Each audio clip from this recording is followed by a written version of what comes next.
You are listening to Dove Valley Deep Divers with Erick Trickel and Lance Sanderson. Ball comes out of the hands of Newton. It's on the ground, picked up by T.J. Ward at the 4-yard line. Von Miller did it again. On Overtime Media.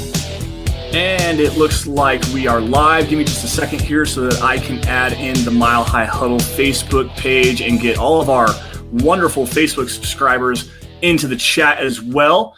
Looks like we have green check marks all the way across the board. Mile High hello, everybody in Broncos country. Welcome into another episode of the Dove Valley Deep Divers podcast. I'm your host, Lance Sanderson, and joining me as per usual is my good friend and colleague. He is Mile High Huddle senior NFL draft analyst, the one and only Erick Trickel. Dude, Erick, it's game week, man. We are ready. We are less than 48 hours away from the Broncos kicking off at the MetLife Field against the New York Giants. How you doing, man? You excited for everything that's going on this weekend?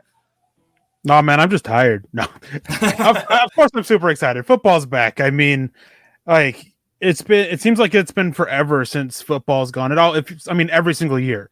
The months of, even with how much I do for the draft and everything, as soon as the Super Bowl's over, it seems like 5 years have passed by the time we get around to kickoff. Mm-hmm. And last night, I didn't get to watch any of the game. It was my nephew's birthday, but just knowing that football is back, that kickoff regular season, like, just was super exciting. And I'm just ready to go out there and watch the Broncos play some football. Oh yeah, man. My excitement level is turned up to 11. Even after the day that I had today at work, it was a long day for me today, but I got back home about 45 minutes ago and really got to settle in and dive into this game for the Broncos have coming up on Sunday. And I'm stoked, man. I was super excited for training camp to roll around, even more so for the preseason games. But now football's real. We're going to see the top level guys all across the country, especially on the Broncos. You're going to get to see a lot of Von Miller.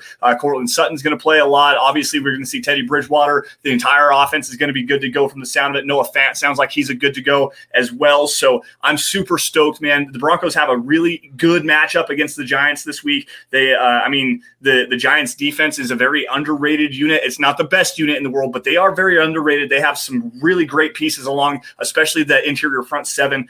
There's a lot to like about this Giants game. But guys, before we break down everything, we're going to go 3 keys to the Broncos win, a couple of critical matchups to watch, all of your guys' questions as always, as we do on the Dove Valley Deep Divers. But before we get into that, guys, got to handle just a couple of quick matters of business.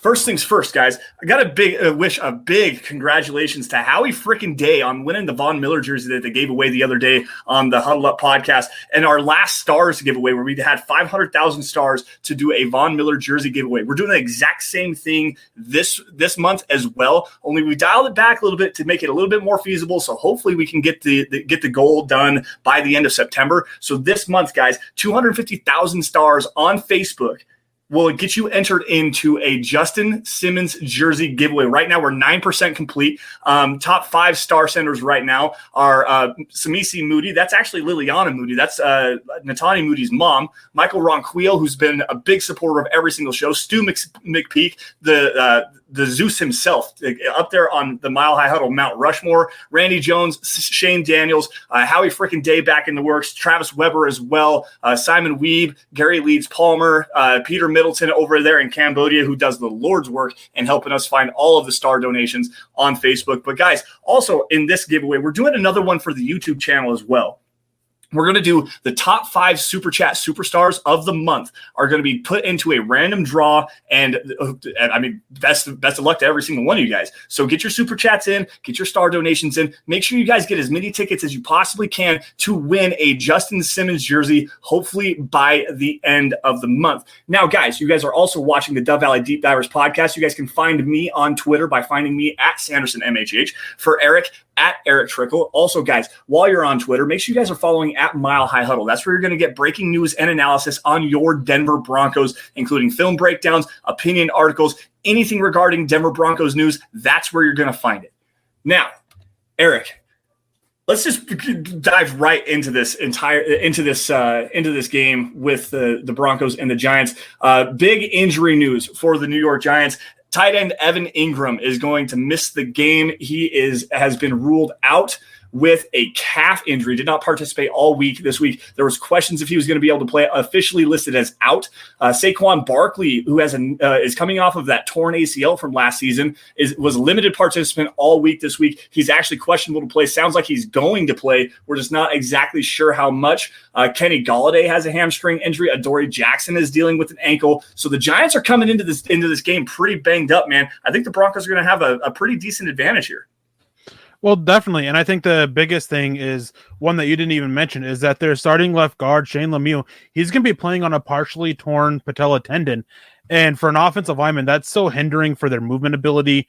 And going against Shelby Harris, I mean, playing him hurt. I mean, you got to take advantage of that. And so Shelby Harris, he's the right guy to help take advantage of that. Mm-hmm. They're moving Will Hernandez over to right guard because Shane Lemieux is more comfortable there and pacing him off against Draymond Jones. Like these injuries, it's just a trickle down effect of giving Denver more advantages across the board. No Evan Ingram. Well, that's going to help with Patrick Surtain. I mean, if Evan Ingram played in, that's a big role and a big test for Patrick Surtain. Now it's a little bit less. I can't think of who their backup tight end is off the top of my head, but I mean, it's definitely not the caliber that Evan Ingram can be when he's out there on the field. He can sit there and give a little bit of help to the corner or to the corner, other corners covering the wide receivers, covering Kenny Golladay, who's expected to play, Kadarius Toney, who's expected to play, Shepard that they have as well. So just a trickle-down effect. And these injuries that they have, I mean, bad luck for them, but Denver has to go out there and take advantage of it. Yeah, absolutely. And Kyle Rudolph is that backup tight end, by the way. And he is actually dealing with – he was listed on the injury report as well, but it sounds like he's full good to go. He had a foot injury that kind of limited him throughout the week, but it sounds like he's good to go. They also have another tight end in Caden Smith that is banged up as well. So the Broncos, who have had notorious issues covering the tight end position, are actually going to catch a lucky break going against this Giants team. Now, before we flip over to the Broncos side of the deal with their injury report, let's say hello to everybody in the chat. We've got let's see, Blue Cyber jumping in here. James Koch is jumping in here. George Newton saying hello. This is Zeus, man, jumping in hot right off the top rope with a $20 super chat donation. Nothing to say, just showing some love. We appreciate that. He also dropped some stars earlier. Got to give a shout out to that one as well. Paul jumping in here as well. This is a Cape game. We got this. We're going to do a score prediction here in just a little bit. We also have the Mile High Huddle roundtable up on milehighhuddle.com right now. So after this episode is over, head on over, check that out for the entire staff prediction of the Broncos versus Giants game. We have Ezekiel Vieira in the house here. What's going on, guys? Kenneth Patterson, Mark Lindemood jumping in here. There's that stars donation from Stu. Joseph Malinowski over on YouTube as well. Thank you all for joining us on the Dove Valley Deep Divers podcast. We appreciate every single one of you guys that are in here this afternoon.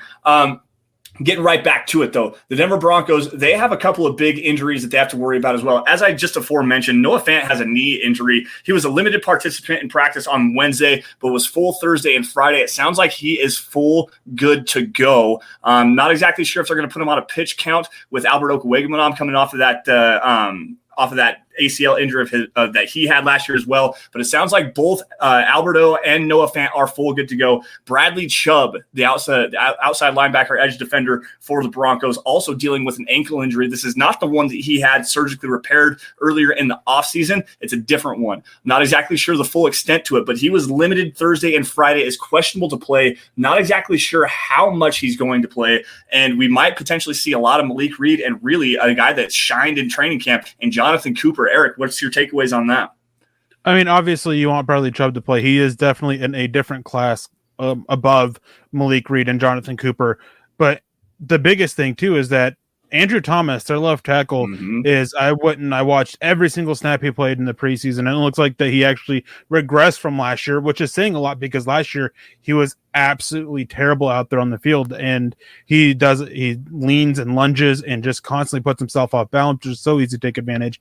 And Bradley Chubb, say whatever you want about the number of sacks that he had last year, he does such a good job of maximizing leverage, and if Andrew Thomas leans a little bit, he's going to capitalize off that. He's going to make it use that to his advantage. So it's going to be very interesting to watch what happens there. And hopefully Bradley Chubb is able to go. If he does, it's going to be on a snap count.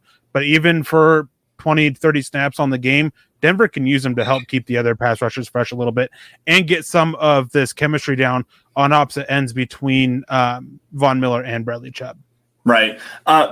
You really kind of alluded to it, and that's the Andrew Thomas situation here, because he has bad pad level. He does get super top heavy at times, and Bradley Chubb, as you kind of alluded to, really does win with great pad level, strength, speed to power, and he also has a really quick first step, and it's an underrated aspect for a guy that's 270 pounds. Like, Bradley Chubb is super quick off the snap, and just like Von Miller, I mean, they are lightning quick coming off the edge. So even if it is limited participation from Bradley Chubb, I really do expect him to take it to Andrew Thomas and really get after get after Daniel Jones.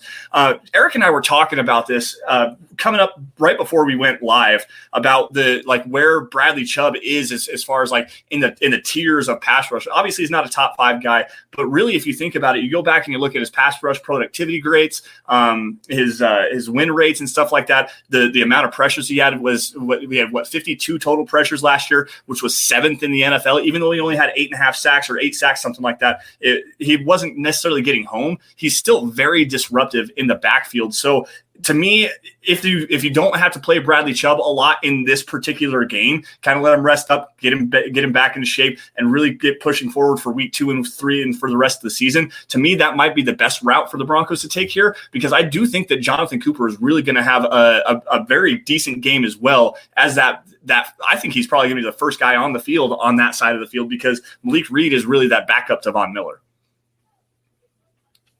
I mean, you're just like looking at semantics there with edge rushers. You move them around enough. Malik Reed, he showed he's comfortable enough rushing off the other side. I mean, he did that 2 years ago for Bradley Chubb. So, I mean, wherever he's listed on depth chart doesn't matter much. Bradley Chubb doesn't go. It's going to be a lot of Malik Reed out there. Jonathan Cooper will come in and spell them. But I mean, talking about this for the edge rushers for the Broncos going against this Giants offensive line, I mean, another huge advantage that actually the Giants have is on the interior of their pass rush. Mm-hmm. DeMarcus Lawrence and Leonard Williams. Leonard Williams is probably one of the most underrated interior pass rushers in the NFL. They're going to be facing off a lot against Lloyd Cushenberry, who really in the preseason didn't look any improved at all. They've got Dalton Reisner, who struggled a lot last year. We got to see growth from him. And Graham Glasgow, who is just Graham Glasgow. He's solid, but he's not great. Mm-hmm. And that can be very problematic for the Broncos offense. Teddy Bridgewater, he's still working on getting this new offense down. I mean, granted, he's very familiar with it, so it's not like brand new to him. It's just kind of getting new verbiage down and everything. He has a advantage of that. I mean, he spent time obviously in Minnesota in a very similar offense. He's familiar with it anyways. So it's not a huge deal that he's learning it, but I mean, getting this pressure up the middle, taking away the inside running game that Pat Shurmur likes to do is just very problematic. DeMarcus Lawrence, Leonard Williams, the Denver's interior, they have to figure out a way to deal with them if they want to keep their run game going as it is and not let Bridgewater just get consistently pressured up the middle. Which Lawrence is it? It's not DeMarcus Lawrence. DeMarcus Lawrence is the Cowboys. Dexter Lawrence. That's it. Sorry. Apologies. Don't want to step on your toes there, but you were absolutely correct there. And in my 3 keys to winning this game, let's just jump right into it. One of the biggest keys was establishing the wide zone running game. If they can get zone going, or that pin and pull game that they were using a lot last year, especially if you go back to that Miami Dolphins game back in week 13, that pin pull running game, and not running right directly at Dexter Lawrence and Leonard Williams, because those two guys, they're bullies, man. They are super strong. They're incredibly athletic. They do a really good job in the running game. They're really great pass rushers as well. But another aspect behind that is Blake Martinez. Blake Martinez is an amazing linebacker. He's a very underrated linebacker. Not the most athletic kind of a guy. He's a little bit more athletic than Josie Jewell, but he does a really good job scraping through the trash. He makes a lot of plays in the running game, and he can drop back into coverage. Like, that's an underrated aspect to him. So you have Dexter Lawrence and Leonard Williams up front, mixing it up with Dalton Reisner and Lloyd Cushenberry and Graham Glasgow, and then have a guy like Blake Martinez and even Jabril Peppers, who's a really good run field defender on the inside. That's a big thing. the Broncos have to establish that they can get outside of the tackles in the running game. They can't really rely on that inside zone aspect, because Lloyd Cushenberry is still, I mean, he improved a lot in his strength, and it's very noticeable, but he's still not strong enough, not to go against a guy like Leonard Williams, who might be one of the strongest interior defensive linemen in the entire NFL. Like that's a bad matchup for the Broncos there. So they really have to get outside in the running game on offense. I also like their ability to be able to use the quick passing game.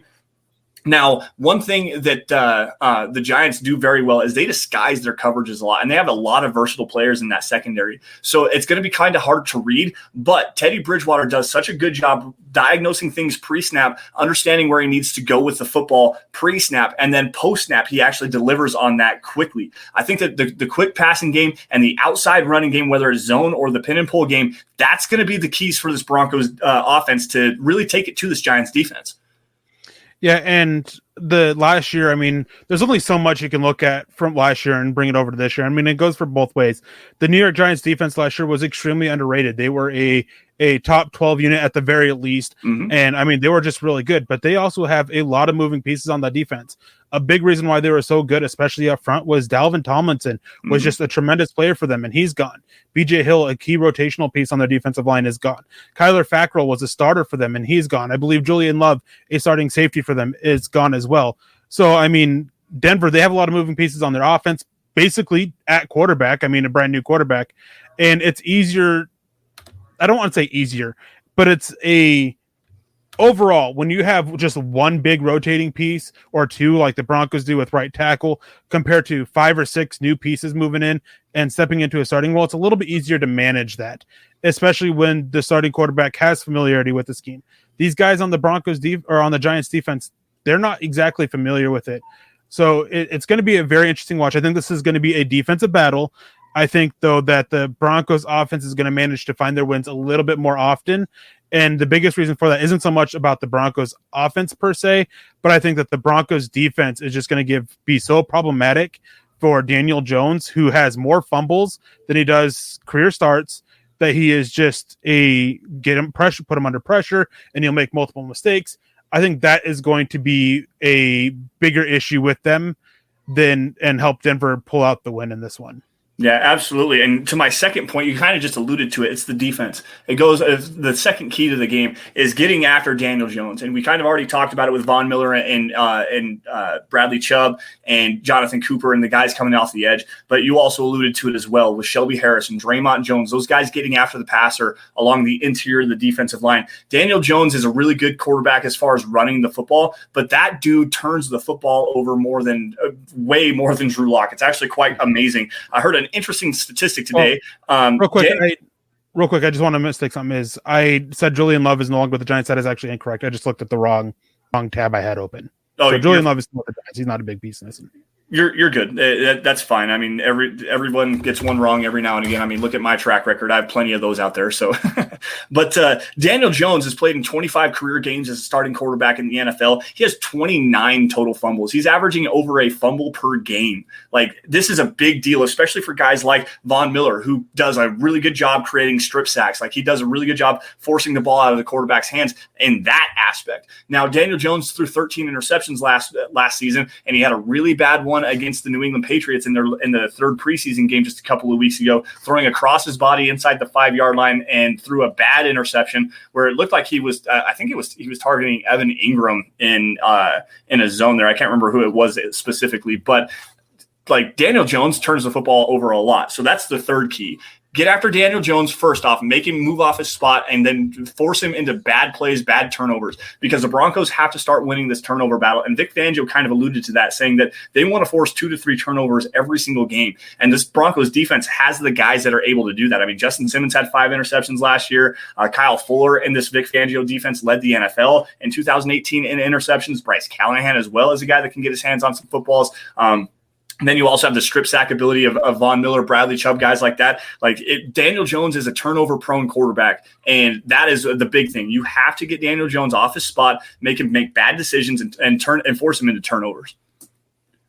Yeah, and the issue with that is that you can't sacrifice your coverage to get your pressure on Daniel Jones, because Daniel Jones, one thing that he actually does very well is he works the deep ball pretty well. I mean, the weapons that they have definitely helps, but he works so well with timing and everything. Mm-hmm. He was a top 10 quarterback last year when attacking 20 plus yards downfield. Yep. I mean, he had a really good adjusted completion percentage, which counts for drops. He had one of, if not the lowest turnover worthy plays when attacking deep. Just outstanding when attacking deep. So you can't sacrifice his pressure, which means that you got to be careful with the blitzing that you bring. And this is going to be a game really that I think that Vic Fangio's philosophy of winning with as few pass rushers as possible really needs to factor in, which is one good reason why Denver has such an advantage with their defensive front over the Giants' offensive line. Yeah, no, absolutely. I totally agree with that. Now, getting on to the next part of this conversation here, critical matchups to watch. Broncos versus Giants here. Offensive side of the football, I really am kind of curious how Noah Fant is going to go against Logan Ryan. Logan Ryan, to me, is a solid player. Don't get me wrong. He's playing safety for the Giants. I think he's massively overrated in coverage. Like, he is not very good. A couple of years ago, he's one of the worst cornerbacks in coverage. I think he was actually graded out as the worst cornerback in coverage per Pro Football Focus. So Noah Fant over the middle of the field against Logan Ryan, where he can really use that athleticism and his size to bully Logan Ryan. I think, to me, that's a big key matchup for this Broncos offense to try to take advantage. Eric, what do you think about that? I mean, it's the issue that I have with that is who's actually going to be covering Noah Fant. Is it going to be Logan Ryan? Is it going to be Blake Martinez? Right. I'd rather try to pull Noah Fant, Blake Martinez to cover Noah Fant, which possibly takes Noah Fant out of the game, but that is fine because with the receivers that the Broncos have, I would rather try to exploit Logan Ryan that way. Logan Ryan, he's still a very solid player, but he isn't what he used to be. And so getting him, trying to get him matched up against like KJ Hamler in the slot or something like that would be just far more beneficial than having Blake Martinez circling the middle of the field and Noah Fant lined up against Logan Ryan. Yeah. What do you think? Offensive matchup to watch for the Broncos? I mean, Lloyd Cushenberry and how. Go ahead. What? Lloyd Cushenberry and how he handles Dexter Lawrence and Leonard Williams. I mean, those two guys, they can completely destroy the interior of it. Inside zone, that is the basis of Pat Shurmur's running scheme. And if you can't do that, typically Pat Shurmur's running concepts fall apart. It all revolves around what he's able to do on the inside zone. Hopefully he's able to, if they can't, hopefully he's been able to evolve past that. But I mean, we haven't seen it for his whole career. So, I mean, teach the old dog new tricks. You know that saying. So hopefully we see that outside of the center position outside of Cushenberry against these guys. I would say that my matchup to watch would be whoever ends up going against Blake Martinez, whether it be Noah Fant, whether they're able to pull him onto a running back, whoever it is. Blake Martinez can be such a driving factor for this defense. Mm-hmm. He's so smart, so instinctive, not the best athlete, but that's okay because he makes up for it elsewhere. That he is such an underrated linebacker, in my opinion, in the NFL. Probably not quite top 5, but top 6 or 7 at the very least. Mm-hmm. And he can fly, and you just got to account for him just every snap of the game. He got so much better in coverage coming out of Green Bay and going to New York last year. He was so much better in coverage last year than he ever was in Green Bay. And he was decent. He turned it on. And a lot of it is, like you just alluded to, that instinctive level of play that he has. I really do like Blake Martinez a lot. And I don't know about top 5, 7, but it's definitely a good argument. It's hard to argue against that. We're going to go back to the stars chats here really fast. Lawrence Rivera dropping 600 stars earlier. Stu McPeak with 500 as well. Gary Leeds Palmer with 200, Travis Weber 125, and Corwin Robinson with 99 stars. Thank you all for all of everything you guys do. Seriously, I say this every single week. If it weren't for you guys, we wouldn't be able to do what we do, which is cover the Denver Broncos. So we really do appreciate that.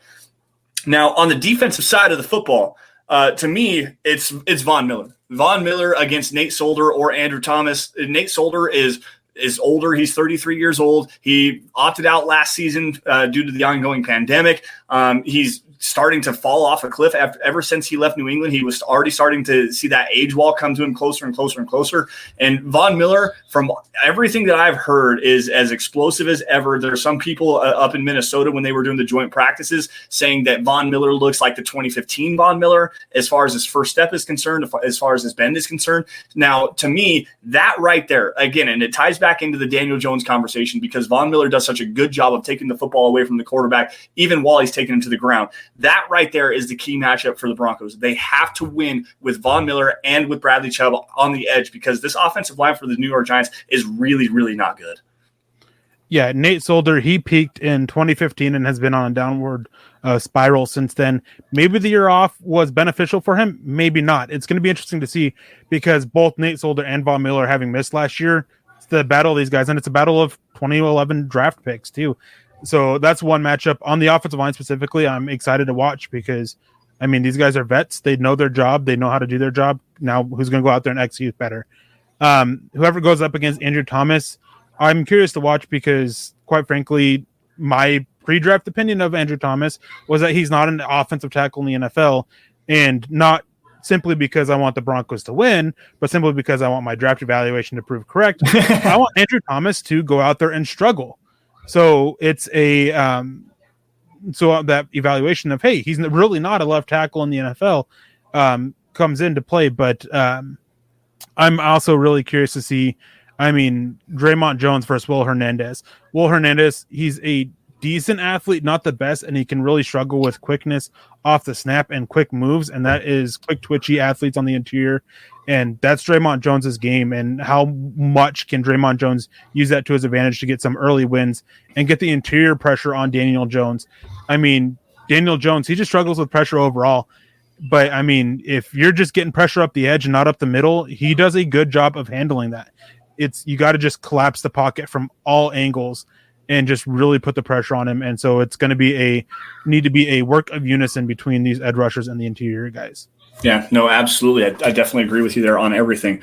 All right, let's go say hello to the chat here really fast. Michael Ronquillo jumping in here, drop some stars. Good evening, Lance and Eric. Good evening, Greg Smith in Broncos country. I was in the top 5 of the Von Miller jersey giveaway last week. Go Broncos. Yes, Michael, you were, because you are, like I said earlier, just a super supporter of every single show. You come out in full support every single night. You hit us up on Twitter. You have good conversations with us, and we appreciate you, man, for everything that you do for us. We got a Giants fan in the chat, Krazan 26, who's actually been pretty good. He's throwing out some good comments and stuff like that. What's up, man? Thank you for joining us today. And if you think the Giants are winning this game, good luck to you, man, because I got some news for you, big dog. No, I'm just playing. I just want to say, guys, it's fine if a fan of another team's in here. I mean, it's great. It's just a football discussion. I mean, don't sit here and don't bully a guy from another team. And as long as fans of other team are coming in here being respectful, I mean, as Cruzan is, I mean, come on now, just have a nice little chat. It's definitely going to be an interesting game. I'm very excited to watch both these defenses. Yeah, me too. What the Giants do on defense is something that is just, I love their scheme. I love the concepts they come up, and it's so much fun to watch. And I hope that the Giants have a good defense this year. But I hope that it starts week 2, not week 1. Yeah, that Giants defense is really fun. I kind of alluded to it just a little bit ago. They do a lot of really good disguise schemes, especially in their coverage. They will do a lot of rotational coverage where they'll show 2 high and then rotate it to a single high and bring Jabril Peppers down into the box, move him around into the flat and stuff like that. They actually drop Blake Martinez just straight vertical into – it's almost a Tampa 2 kind of a look every now and again. They'll do some stuff like that. They mix in man, they mix in zone. But the biggest thing is just the disguise. It's so fun to watch when you look at it in the all 22 angles where everything is moving and rotating and synergy, and they're figuring out the way to cover up these holes and stuff like that. And they also do a fairly decent job, especially with Dexter Lawrence and especially with Leonard Williams, of creating that interior pass pressure. They really do need to upgrade on the edge, though. I was listening to the radio earlier today. Lorenzo Carter is coming back. He's their strong side linebacker, probably their primary edge rusher from the one side. He's coming back from a torn Achilles from last season, so it's going to be interesting to see how he looks. But then they actually went out and got a couple of young guys, and Azeez Ojulari and Quincy Roche. Eric, I know you were really high on both of those guys in the draft this year, specifically Azeez Ojulari, but their starter on the opposite side of Lorenzo Carter is O'Shane Zimenez, and I remember that name, but I don't remember the kind of style of player that he is. That, to me, is a big thing because the Broncos have Garrett Bowles, who was an All-Pro last season, and with chest thump on that one, but they also have Bobby Massey, who's a better pass protector than DeMar Dotson was, and he has a little bit more athleticism to move out in the running game. They can attack the edges here, and they're going to have some better pass protection off the edge against this Giants front. To me, the biggest thing is they've got to really work on the interior. Definitely. I mean, O'Shane Eximi's is a kind of a quicker, decent power pass rusher, but definitely wins with speed, which is going to be interesting to watch against Bobby Massey. We have a comment in the chat. Chase Wellner with the $5 donation says, "Which rookie not on the Broncos are you excited to watch this Sunday?" Well, just give me a second, real quick. I'll pull it up. I know that Zizo Jalari is definitely one of the guys that I'm looking forward to seeing the most. But let me there's grab another one on there as well. I got to pull up their draft class because I can't remember. I'll just jump in here really fast. I'm intrigued to see Diami Brown in Washington. I really do think that he's gonna succeed a lot. They have some injuries at the wide receiver position. Ryan Fitzpatrick does a good job working with the slot. Diami Brown is a guy that I'm really looking forward to offensively to watch. And then as far as defensively, Jalen Phillips. Jalen Phillips is one that I'm really intrigued by. I want to see how he does. So I also want to grab this really fast before you jump in here, Eric. Seeing a lot of questions about Bradley Chubb and Robert Caslow jumping in here asking if he's out for the season. He is not out for the season. He's not even out for this game. He's going to play this week. He's just got a nicked up ankle right now. It's kind of holding him back. He's a little bit slow in his progression through that, but it does sound like he's going to play, and it does sound like he's going to play significantly. I'm guessing probably 50-60% of the snaps anyways, but no, he is not out for the season. What are you laughing The other guy that I was excited to watch is actually on the Giants pup list and Aaron Robinson. So so Azeez Ojulari, I'm very excited to see what he can be. He was a guy that I was very high on the draft, but there were some injury concerns with him that caused him to fall a little bit. So we'll see what happens there. Yeah, guys, get your questions in. We're going to kind of run through some more stuff here. I got 3 keys to a Broncos loss coming up here in just a second. But make sure you guys get your questions in. We're going to open this up to the chat here for probably the last 15 to 20 minutes. Make sure you guys get all your questions, get all your super chats, get all your stars in, everything like that. And we'll be sure to handle as many of those as we can and hopefully do a little bit of rapid fire there. Now, 3 keys to a Broncos loss. And it goes back to Saquon Barkley, first and foremost. What is he going to be able to do in the passing game? Not necessarily in the running game, in the passing game. If he does play a lot, his rookie season, he caught 91 passes for over 700 yards and I think it was 2 or 3 touchdowns, something like that.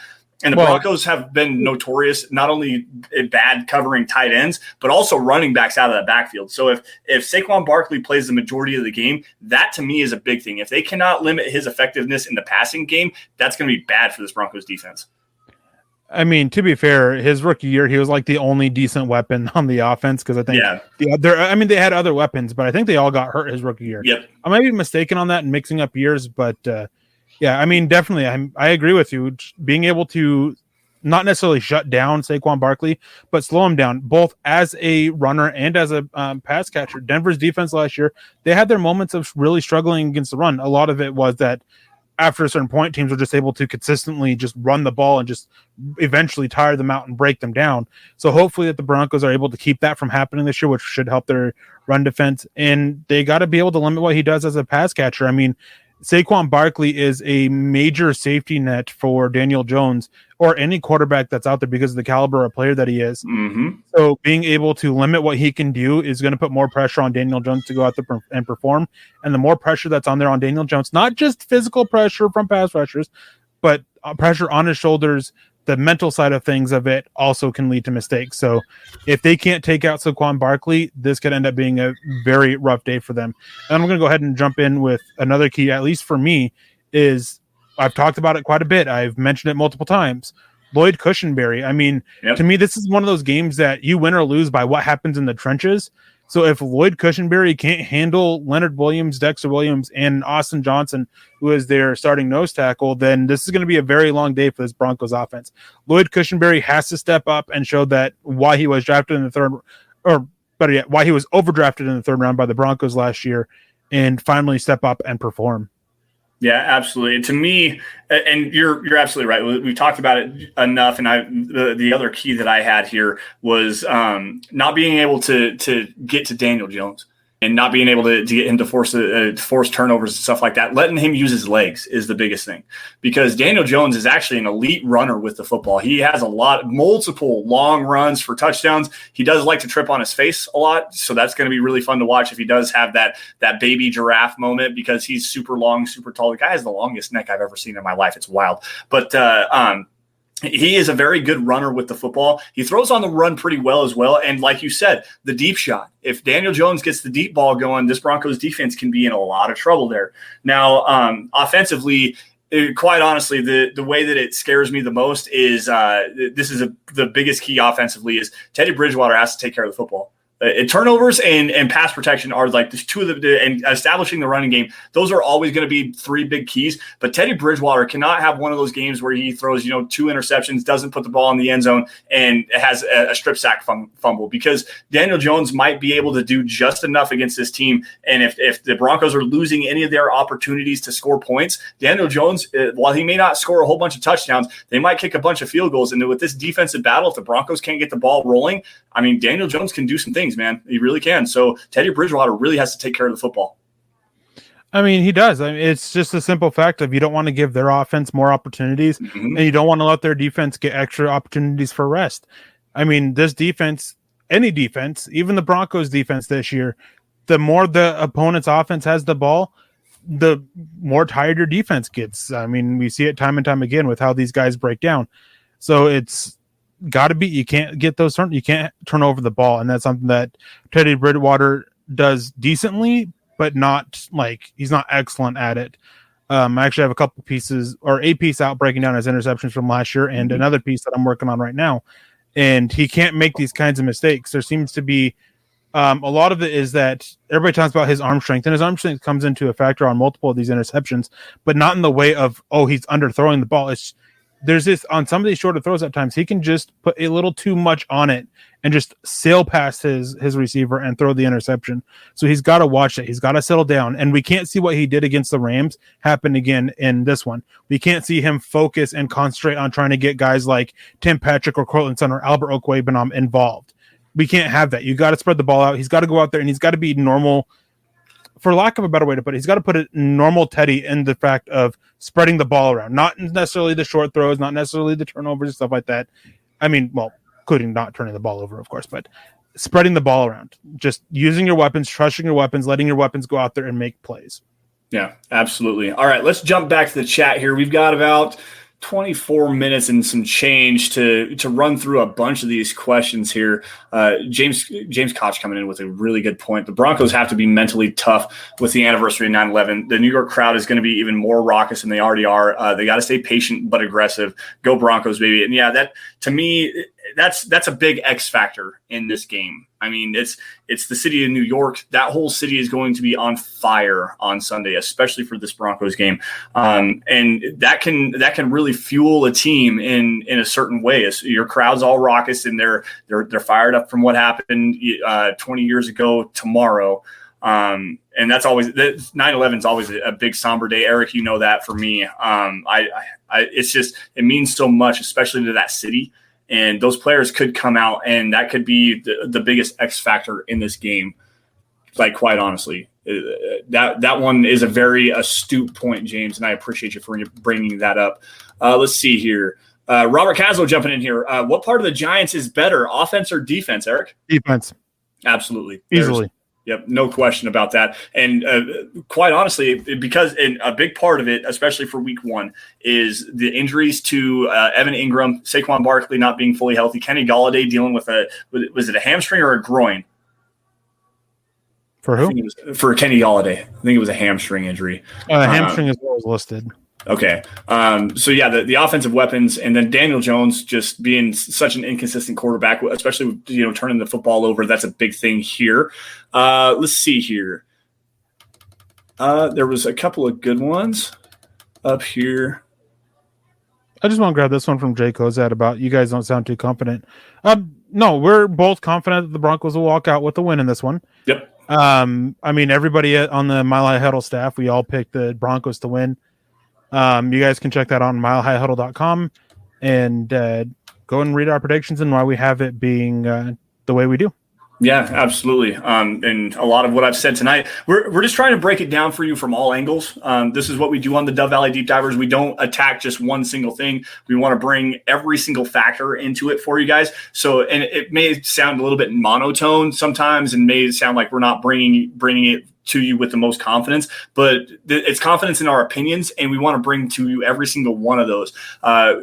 Towards the end of the show, I'll do my prediction for you guys. Eric, I don't know if you're going to do that, if you're just going to keep pointing them to the Mile High Huddle article, but no, you're going to hear the confidence that I have, especially tonight.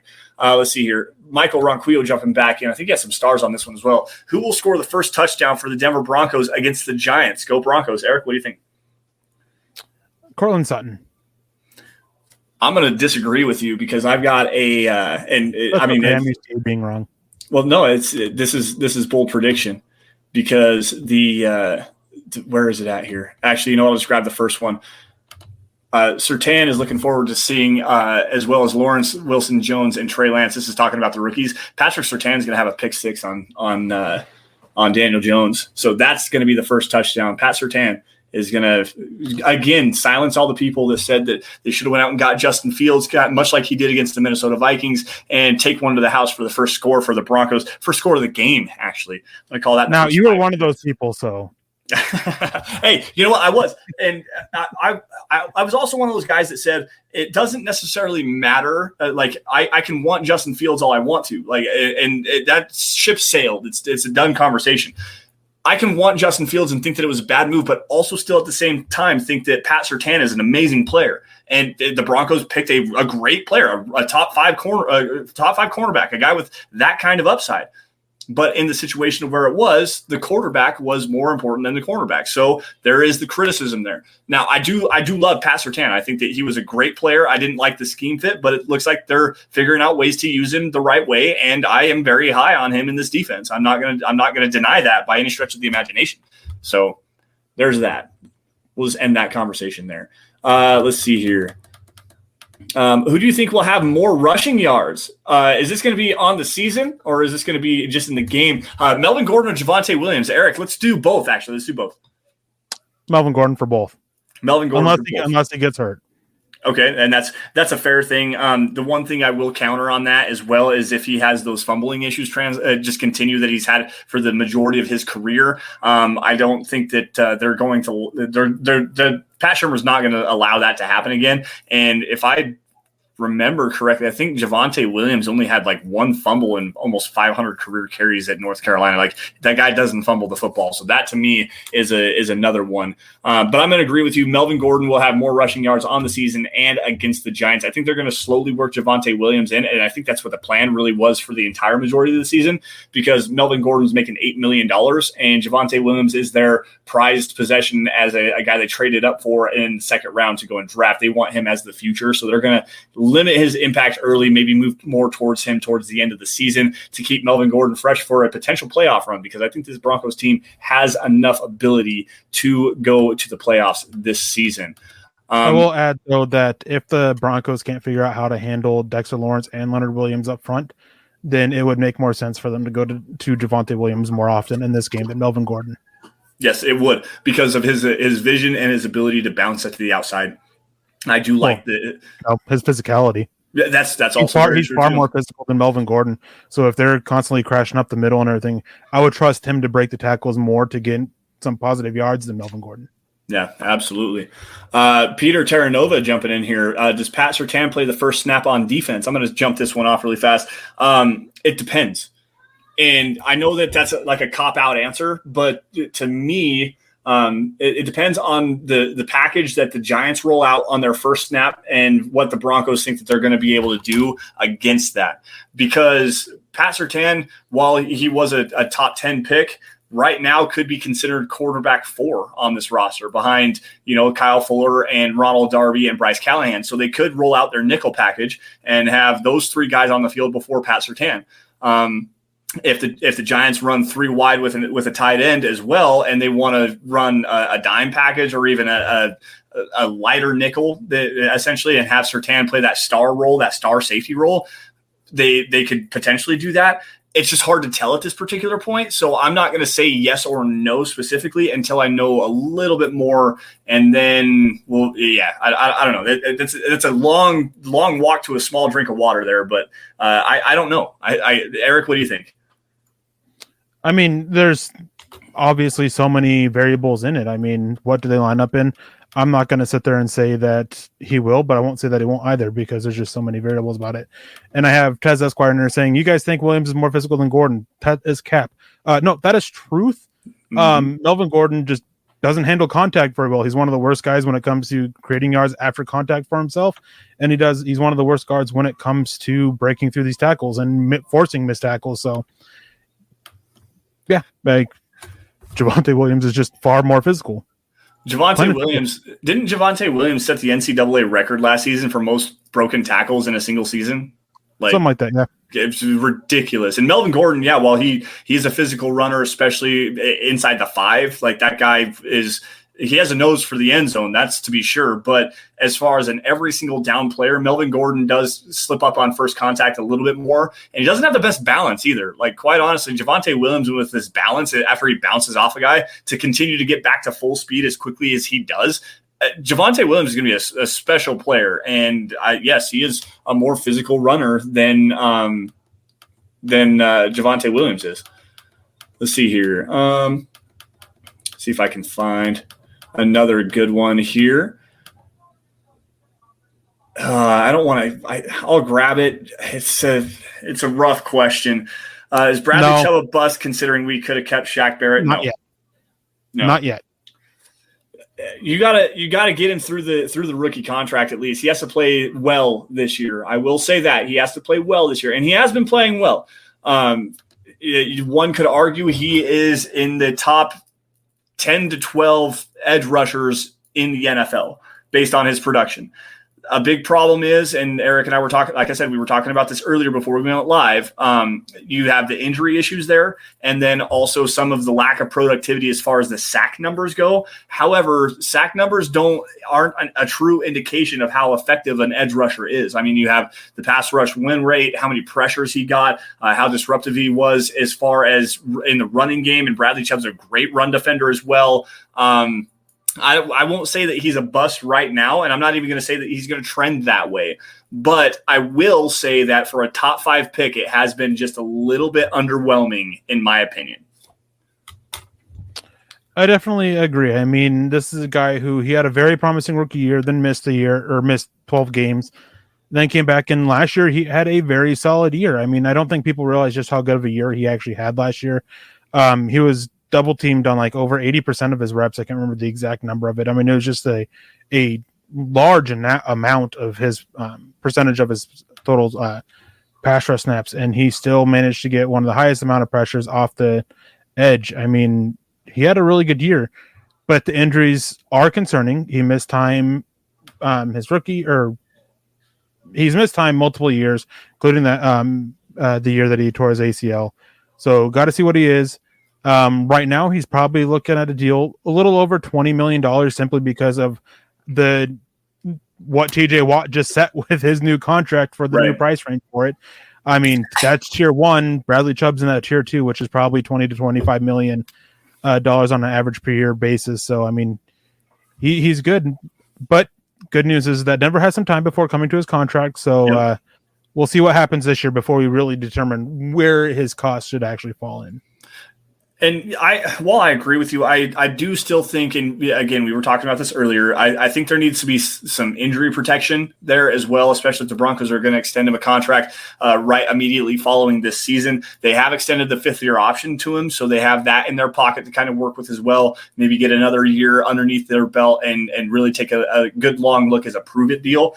To me, somewhere between the 18 to 22 million, preferably about 20 million would be the area that I would pay him as of right now, based on the production and the injury concerns, which you can also add escalators in that, guarantee a higher portion of that salary to maybe make it a little bit more amicable for him to sign that kind of a contract.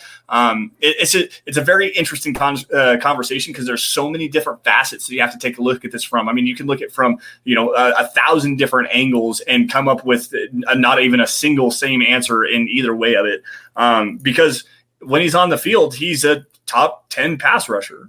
But the problem is he's just not on the – you missed that full season. He's got the ankle injuries now, going to be kind of limited to start this season, and we still just don't know. I mean, 3 torn ACLs in his career, that's a big qualifier that you got to kind of take a look at. So, I mean – that's food for thought for everybody on that one right there. Robert Caswell jumping back in because he's got the most fire questions. Would passing to the running backs make a difference for this Broncos offense, Eric? Yeah. I mean, being able to utilize them in the passing game just helps open up so much, because then in a way, it's a form of running the ball, especially if it's short behind the line of scrimmage. So you can't have your safeties choke up completely on the deep ball, but they can't sit there and not bring people down in the box to ease up the deep ball. They have to kind of have this balance to it. So yeah, I mean, anytime you get your running backs to make plays, it's always good for the offense. I mean, even if it's little 3-4 yard pickups with a dump off pass, I mean, a positive gain is a positive gain. Yeah, I agree with that, and that was a big reason as to why I was kind of frustrated with the release of Royce Freeman. I knew that it was coming, but still, he played very well in the preseason, and he's always been a really good receiver. That just adds another dynamic to this Broncos offense, especially if they have some multiplicity where they can line up not only in the backfield but out wide, where you can use them in that kind of an aspect. And Royce Freeman did a really good job doing that. Melvin Gordon can do that as well, and I'm not so sure about Javonte Williams, but he does have pretty decent receiving ability, especially over the middle of the field where you're using them on like Texas concepts. So that'd be like an angle route coming out of the backfield, little flood concepts as well, stuff like that, where you can target and really focus on getting the running backs into the passing game. And Pat Shurmur, even though he didn't really do that last year, that's been a big staple of his offense. I mean, look at what he was doing with the Minnesota Vikings. Look at what he was doing with the Cleveland Browns there. And then also, again, going back to his time with the New York Giants, where they made Saquon Barkley, through injury just a little bit, I will say that, but they made Saquon Barkley a primary focus in the passing game for his first 2 seasons. So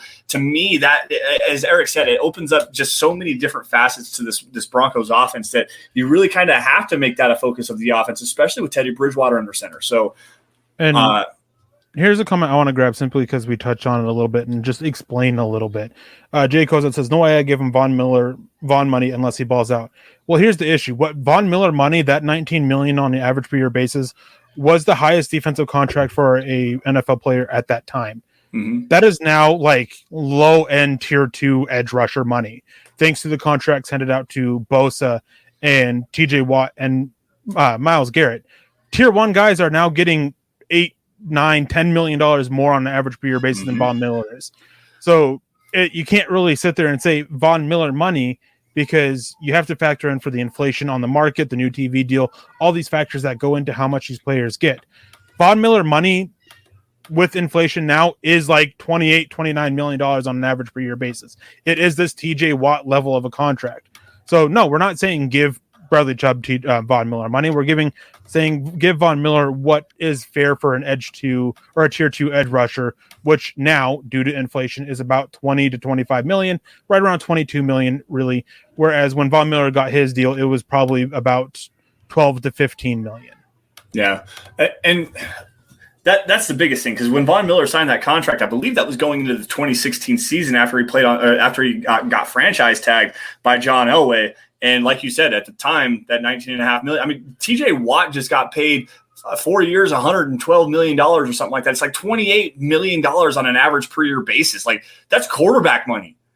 Right now, like still, there's quarterbacks making that kind of money. I mean, Derek Carr's still making that kind of money. Like, that's a lot. But also, there's a new TV deal coming in here in the next couple of seasons. I think that actually starts next year. So the salary cap's going to rise. There's going to be more money to be able to pass out to these players. The Steelers, I think, got this in. Is he still on his contract right now, which would be his rookie contract? Is that a true extension? He's on his rookie contract right now. His extension doesn't kick until next year. Yeah, so it's perfect. It's perfect. And because the Steelers use that, they've got him extended out for a long time. They're going to take it that last year of his cost control this year, hopefully reap some more benefits, and hopefully pray he doesn't get hurt. But then next year, when the salary cap jumps gigantically, it's like that $28 million is still going to be, I don't even know how much it's going to jump, probably 15 to 20% of the salary cap. Like there's plenty of room to work with that. $28 million for an edge rusher, that's going to be the new normal. But we're also going to see quarterbacks getting $45-50 million a season. So there's some give and take, ebb and flow. Like Bradley Chubb at $22 million right now would seem a little bit rich to me. Next year, when the salary cap jumps, that's going to be middle of the road money. So it's again, the multiple different angles here. Let's see here. See if we can't find another couple of good ones. If not, we're going to sign off for the night. Lawrence, I tried to do that just a little bit, and I actually have, let's see, where did it go? I know you just dropped some stars. I want to give you a shout out on that right here.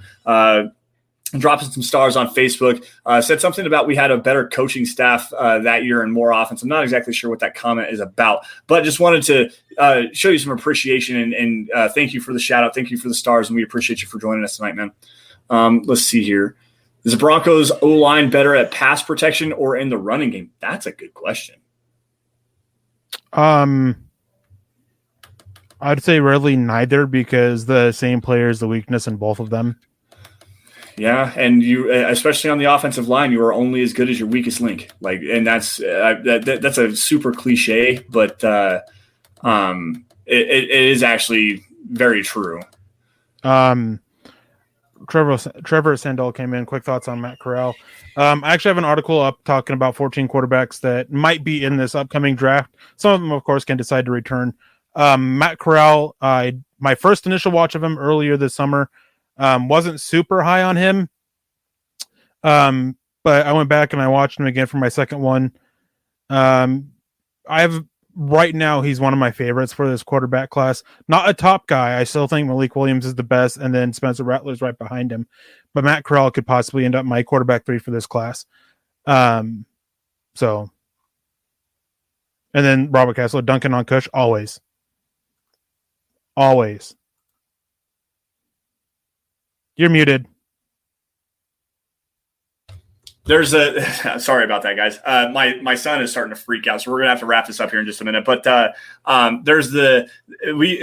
what Eric does. He dunks on Lloyd Cushenberry all the time. Like, we've got the Teddy Bridgewater guys, we've got the Garrett Bowles guys that just continually knock somebody. But I will say, in Eric's defense, he has come back around earlier this offseason saying that Lloyd Cushenberry has looked a lot better compared to what he was last year. So. Well, I thought that was what the talks were, and once game started, that wasn't the case. So the funniest thing happened is my first article breaking down Teddy Bridgewater interceptions came down, and all summer long, all spring long, going back to middle of last year, I was called nothing but a Drew Lock hater. Well, immediately after this published, I had a guy message me on Twitter, sitting there calling me a Teddy Bridgewater hater and telling me to break down Drew Lock's interceptions. Like, eventually people will realize that if a player plays poorly, I'm going to call them out on it. If a player plays well, I'll call them out on it. Like, I don't pick favorites. I don't think Lloyd Cushenberry was good last year until he proved me wrong. Lloyd Cushenberry was a bad pick. I mean, he hasn't played up to expectations. He was overdrafted. And yes, maybe a little bit of this is just anger that the freaking Atlanta Falcons took my guy just a little bit before they were able to get it. But Lloyd Cushenberry was, they never made it clear. They drafted a guy to come in and compete for him in the 3rd round. They made it clear that they weren't happy with his production last year. So, hopefully he goes out there and he proves it wrong, because I want every player that the Broncos draft to succeed, but it's not looking good for Cushenberry. I was a big fan of Lloyd Cushenberry. I know that you were a Matt Hennessy guy, that dude from Temple who's actually starting for the Atlanta Falcons, I believe. But Cushenberry, I knew that the functional strength was an issue with him at LSU, but it didn't seem to be that big of a deal. I wonder if there was some more. They used him a lot more athletically and got him out in front and got him on some linebackers. Now that he actually has to take on some interior defensive linemen, that lack of functional strength really shows, and it's not good. Let's just Cleats 2K, centers need more time to develop, bro. No, center is actually one of the easiest positions to transition to on the offensive line. Yes, it is. The one thing that I will counter with you on that is learning the offense and understanding the line checks and stuff like that. However, if you have a quality quarterback, they don't need to know that. Oops, sorry. That's my bad for this. On top of that is the fact that we finally got word this year that Lloyd Cushenberry seems to have the offense down from this summer. Like, Yeah, that's not very comforting. I will say though that it is incredibly frustrating when you go back and you watch. It's even on the broadcast view, and if you like, you don't even have to listen very hard. You can see Quinn Miners calling out a line protection. He's calling, so Mike is number 56, and then gets down on the to snap the ball to Drew Lock. Like a first-year center that hasn't played football in 600 days, that is brand new to the position, is calling out the offensive line calls for Drew Lock, who's been in the NFL for 3 years and in the system for 2. Sorry, my guy. It just doesn't work. Peter Middleton jumping in here with some stars. Thanks, man. We appreciate that. All the way over in Cambodia. We missed you for the majority of the chat. I didn't see your name pop up, but thank you for joining, even if you are just a little bit late here. Appreciate it, man. Let's see here. Any other ones that we can grab? No, let's get out of here. All right, man. Sounds good to me. Thank you all for joining us on the Dove Valley Deep Divers podcast. You guys can follow me on Twitter at Sanderson MHH, for Eric at Erick Trickel. Guys, also, while you're at it, make sure you follow at DVDD_pod. That's where you're going to find out what we're talking about on the Dove Valley Deep Divers every Friday, 6 p.m. Mountain Time. Also, guys, at Mile High Huddle. That's the mother account. That's where you're going to get breaking news and analysis, film breakdowns, opinion articles, anything regarding your Denver Broncos. That is where you're going to get it. Facebook supporters, make sure you guys go to facebook.com /Mile High Huddle. Click that blue Become a Supporter button. That's where you guys are going to get some premium content. It costs $5 a month, I believe is what it is. But you're going to get 3 premium shows, including the Trickel Zone, which airs every Saturday at noon. You're also going to get Kellerman's Corner and Broncos Book Club. But, Eric, what do you got going on for the Trickel Zone this week? Just more pregame stuff? More pregame stuff. More breaking down what the Giants and Broncos game. Real quick, Brian Greenfield came in with a late $5 donation. Thank you, Brian. We appreciate that.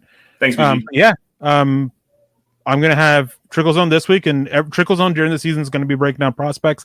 However, early notification, Saturday, September 25th, there will be no Trickle Zone. I will be on a plane headed to Denver at that normal time for the meet and greet on the 26th.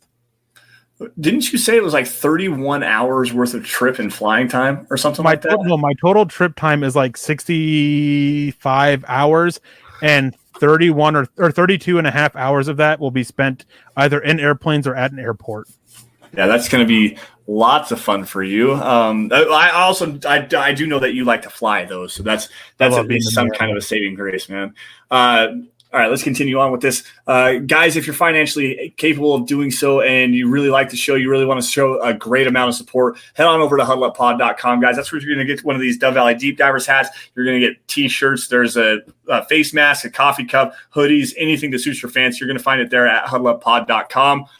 And if not, guys, make sure if you're not financially able to do so, or that's just not your bag, you don't want merch, anything like that, everybody should be doing these 3 things. Subscribe wherever you guys are watching this, YouTube, Facebook, Twitter, Twitch, doesn't matter. Subscribe to Mile High Huddle. Like every video you guys see, and if you love it, share it. Get it out in front of as many Broncos fans as you possibly can, because that is the most organic way that you can help grow the show and help us do what we do best, which is cover your Denver Broncos. Also, one more last thing, guys. I want to just give another quick shout out to Howie freaking Day on Facebook for winning the Von Miller jersey last week. We are doing another jersey giveaway. This month will be Justin Simmons. The new goal, 250,000 stars on Facebook, to make sure that we get that done within the month of September. And on YouTube, the top 5 Super Chat superstars are all going to be put into a hat. There's going to be a giveaway for the Facebook community and one for the Super Chat superstars as well. So, guys, make sure every single show, get in there, show some love to everybody, show some love to the Building the Broncos crew, Mile High Insiders, who I'll be filling in for Nick tomorrow, by the way. I'll be on Mile High Insiders with Luke Patterson tomorrow at 6 o'clock. And also, as always, show your love to the Broncos for breakfast and, of course, the Huddle Up podcast. But with that, guys, I think we're going to wrap today's show up. But before we go, Eric, any last words? All right, you said you would do it. What's your score prediction? Oh, yeah, I forgot about this. Okay, so to me, I don't think this game's close. The Vegas has it wrong. The odds makers have it wrong. They have the Broncos favored by 3. I think it's a blowout. I really do. I think that the Broncos offense is going to score a handful of touchdowns. You're going to get a Pat Surtain pick 6. That's one of the takeaways that I predicted.